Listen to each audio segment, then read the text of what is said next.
আসসালামু আলাইকুম রহমতুল্লাহি ওয়া বারাকাতুহু। সম্মানিত ভাইরা, আল্লাহ তাআলা সূরা নিসা এর ৫৮ নম্বর আয়াতে আমাদের একটা বিশেষ দিক নির্দেশনা দিচ্ছেন। একজন মুমিনের যতগুলো গুণ আছে তার ভিতরে অন্যতম গুণ অর্জনের কথা আমাদেরকে বলছেন। আমরা শুনবো ইনশাআল্লাহ বিইজনিল্লাহ। আল্লাহ তাআলা বলছেন, ইন্নাল্লাহা ইয়া'মুরুকুম, নিশ্চয়ই আল্লাহ তোমাদেরকে আদেশ দিয়েছেন, আন তুওয়াদ্দুল আমানাতি ইলা আহলিহা, তোমরা তোমাদের আমানতকে তার প্রকৃত মালিকের কাছে ফেরত দেবে। এই আদেশটা আল্লাহ তাআলা দিয়েছেন। আর এটা একজন মুমিনের দায়িত্ব, কর্তব্য। একজন মুমিনের বৈশিষ্ট্যের ভিতরে প্রথম সারিতে যতগুলো বিষয় আছে তার ভিতরে অন্যতম বিষয় হচ্ছে আমানতদারিতা।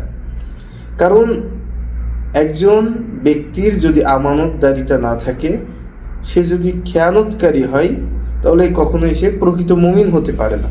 কারণ মুমিন কখনো খেয়ানতকারী হয় না।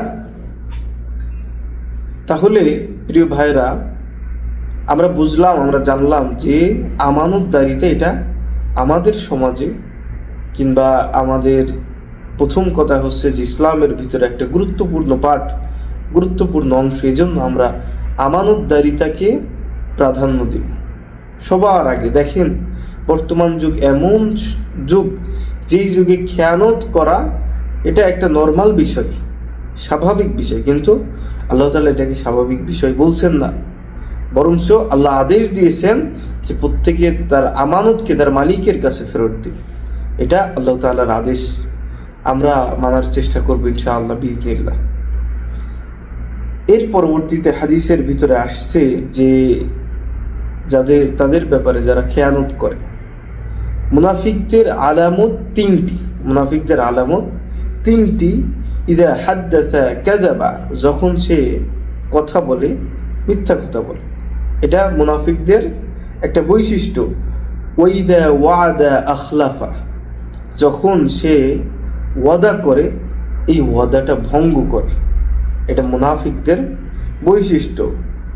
এর পরবর্তীতে বলছেন যে ওয়াইদা তুমিনা খানা, যখন সে কোনো ব্যাপারে ওয়াদা করে তখন সেটা ভঙ্গ করে।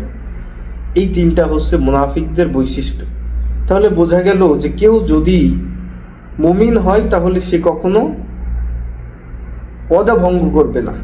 একজন ব্যক্তি যদি মুমিন হয় সে কখনো ওয়াদা খিলাফ করবে না। একজন ব্যক্তি মুমিন হলে সে কখনো আমানতকে খেয়ানত করবে না।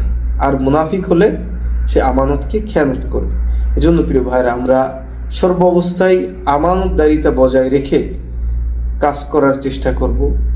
সর্ব অবস্থায় আমানতদারিতাকে প্রাধান্য দেওয়ার চেষ্টা করব।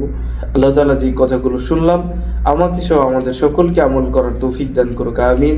ওয়া আখিরু দাওয়ানা আলহামদুলিল্লাহি রাব্বিল আলামিন। আসসালামু আলাইকুম ওয়া রাহমাতুল্লাহি ওয়া বারাকাতুহু।